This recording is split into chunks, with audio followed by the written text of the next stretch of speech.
السلام علیکم ګرانو مینوالو د نور کله په شان لال محمد ورکزی تاسو ته نن بیا په پیج کې حاضر ده ډیوا ملګري پیج او یوټیوب چینل لال محمد ورکزی.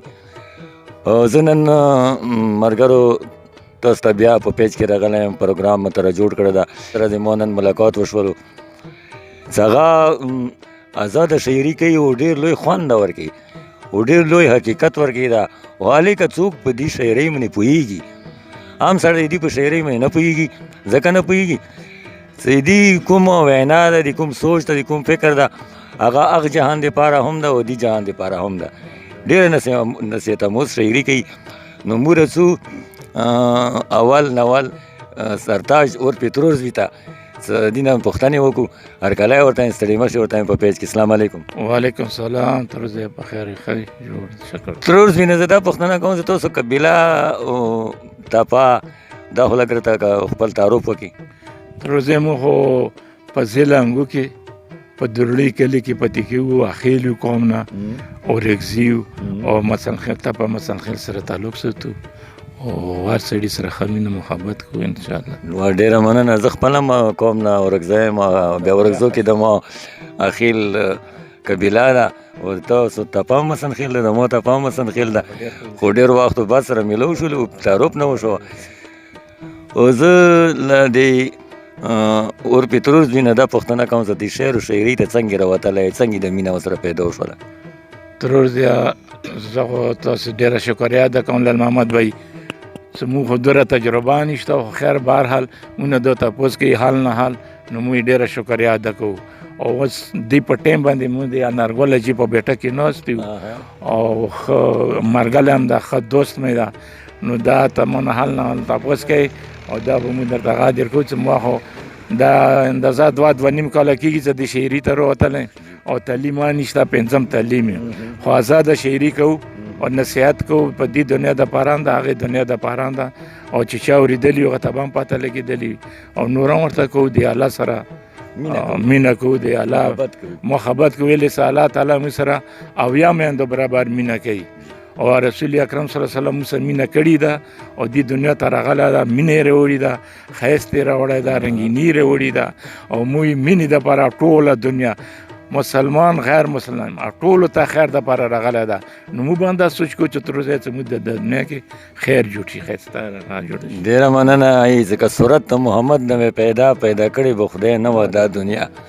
الله تعالی دې دنیا ته مینه رسولې ده، یقینا دا بالکل حقیقت خبره ده چې الله په مینې باندې خوشحالېږي او موږ د انسانان چې څومره یو دا ټول د مینې دپاره پیدا وکړي. نفرت نه یې کرکه کړې، نفرت مرګ ده او مینه ژوند ده.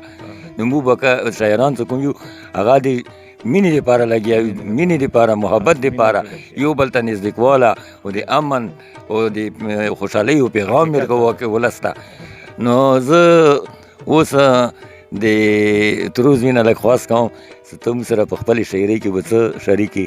تروز بیا څه به د ملګرو سره بانډار کې ته وایي؟ نو زه خو به د تروز ډېر څه وایم، ما څخه داسې څه ما ورباندې پیسې نه لګي، دا نه ما ورباندې څه هغه ستړي شته نه څه، خو سوچ باندې موږ والا شاعري ده، نه لیکن شته، نه پړاوان شته، نه کتاب ګورو، خو کوم شي باندې بس راغله. خو لکه اوس کې دا وړکي دي نن سبا موبایل یې ګرځوي، کوم قسم موبایل ده ورسره، هېڅ کله په مسنجر، کله په واتساپ خبرې او کله په موبایل خبرې، کله خوږې او کله ترخې خبرې، ناشنا خبرې، پیغلې کوي ګبینو نه خوږې خبرې، نه مېرېږي تر روزه د خپل یادې خوږې خبرې. واه واه واه واه، دا ازاده شاعري ده. دوی کې اوس څومره میټاس او څومره خوند الله تعالی ورکې پیدا کړی او بل به څه ورسره شریکي بل به هم درته تر روزې هغه ده څه په مخ راغله په خندا شوله، په مخ راغله په خندا شوله، په ما جوړه زلزله شوله، ما په خپله ولیده چې پلو کې پټه په خندا شوله، نه وه زلزله نه وه زلزله، خو تر روزې په ما جوړه زلزله شوله. واه واه، کمال شعر دی، زبردست او ډېر خوندور شعر. یو شعر سره بله شریکه لالونه که سوچو کې پیرو کې نه پټېږي، نو دې بریبان سره ته وایم چې ځواني مو تېره شوه تېرېږي نه وي سریږي، ځواني مو تېره شوه تېرېږي نه وي سریږي، اسمان په ستورو ښه لګېږي، لالونه پیرو کې نه پټېږي، تور خار په سبانونو نه واه، واه، سپینېږي واه. دا ګناهګار په څه سپینېږي ګناهګار چې تر ورځې زړه نه توبه وکړي ګناهګار په توبې سره سپینېږي واه واه واه ډېر سره زر ښایسته دي که ښایسته نه دي او ذهن څه نه دي ښایسته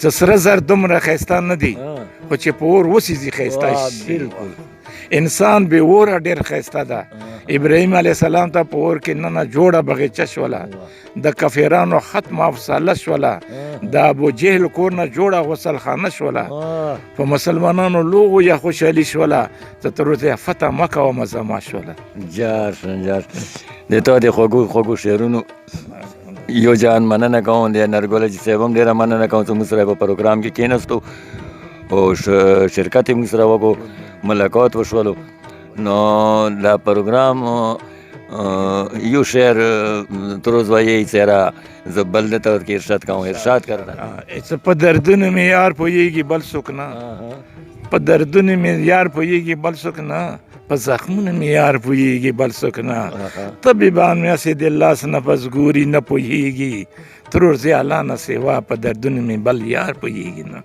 ډېر ښه تر اوس ډېر ښه ډېره مننه او د تر اوسه په اخري شعرونو باندې زه د پروګرام سر ته رسوم او تر بل پروګرامه پورې درنه اجازت غواړم د لوی الله په امان او ښه وختونه ته غواړم. السلام علیکم.